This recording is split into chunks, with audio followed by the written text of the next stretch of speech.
지금 많은 의원님들이 질의하셨는데 한번 정리해서 제가 질의 드리도록 하겠습니다. 12월 6일이나 12월 8일 압수수색 영장과 통신 영장 등이 기각된 경우가 있지만 그 기각 사유가 내란죄 수사권이 있다고 없다고 기각된 것은 없다. 이렇게 정리하면 되겠죠? 네, 맞습니다. 네. 그리고 지금 그 압수수색 영장이나 통신 영장이 보니까 윤석열 대통령에 관해서 직접적으로 한 것은 아닌 것 같고 내란죄다 보니까 이게 많은 공범들이 다 들어가는 거 아니에요, 그죠? 네. 그러니까 그 공범들 이름 속에 피의자 윤석열이 있었는지는 모르겠지만 대통령 윤석열을 직접적 타켓으로 하는 압수수색 영장이나 통신 영장은 아니었다는 거죠? 맞습니다. 예. 네.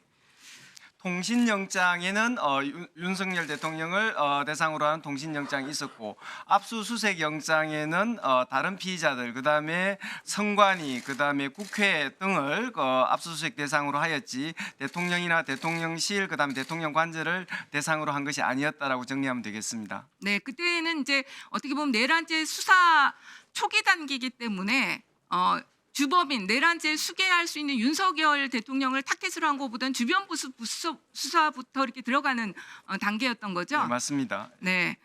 그리고 그 기각된 영장이라든지 모든 수사 기록을 다 첨부해서 검찰에 넘겼다.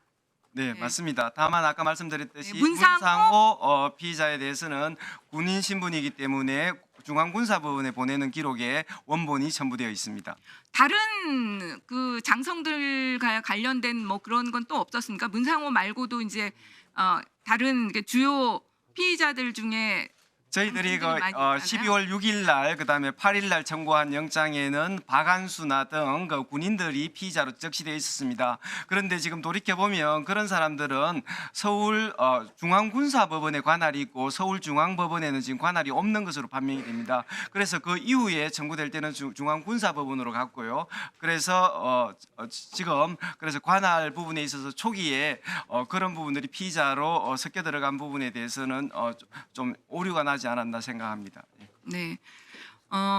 그리고 그 재판 관할과 관해서 국민의힘 의원님들이 문제 제기를 하시는 부분이 있는데 저도 법조문을 명확하게 찾아봤어요. 제 공수처법 31조는 수사처 검사가 공소를 제기하는 제1심 재판은 서울중앙지법의 관할로 한다 이렇게 돼 있죠. 네, 맞습니다. 공소를 제기하는 사건에 관해서 서울중앙지법이 원칙적으로 관할을 하게 되어 있고 그것도 또 예외 조항이 있죠. 다만 뭐 범죄지, 증거의 소재지, 피고인의 특별한 사정 등을 고려해서 수사처 검사는 형소법에 따른 관할법원에 공소를 제기할 수 있도록 돼 있습니다. 그리고 그러니까 이것도 공소를 제기하는 사건에 관해서만 적용되는 조항이고 이 사건 같은 경우는 수사만을 공수처가 하고 기소 자체는 검찰에서 했기 때문에 이 조항이 또 적용되지 않는다 이런 거죠? 네, 맞습니다.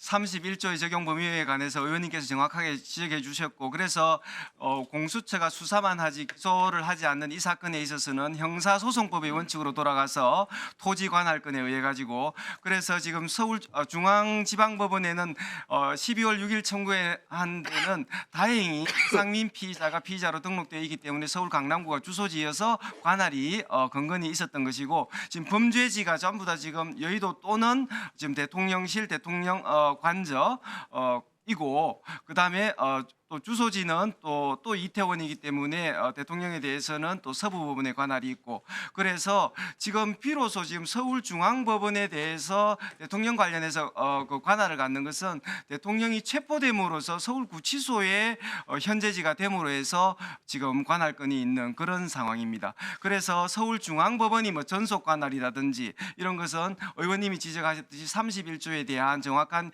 이해가 없는 상태에서 하시는 말씀입니다. 네, 수고하셨습니다. 일단 들어가 주시고요. 이진동 차장님 다시 한번 나오세요. 네, 이진동 검사입니다. 그 김성훈 경호처 차장에 대한 구속 영장 범죄 사실에 증거 인멸이 따로 들어가 있는 건가요? 아니면 그 공무집행방해하고 직권남용만 범죄 사실로 되어 있는 범죄 사실 직권남용하고 공무집행방해입니다. 두 개만 되어 있습니까? 예, 그런데 만약에 지금 저는 이게 국수본에서도 좀 잘 이걸 따로 범죄 사실로 해야 될 것 같은데요. 만약에 김성훈 경호처장이 이 경호처 직원들에게 이 비아폰 서버에 대한 증거 인멸을 지시했다면 그거 자체는 내란죄에 대한 증거 인멸 행위로서 독자적인 범죄 사실이 될 수 있죠. 그 비아폰 서버를 삭제하라 부분도 만약에 그거에 대한 협의도 좀 불분명합니다. 왜냐하면 서로 얘기가 다르기 때문에. 아니 그게 말하는 거 법리적으로 좀 묻는 거예요.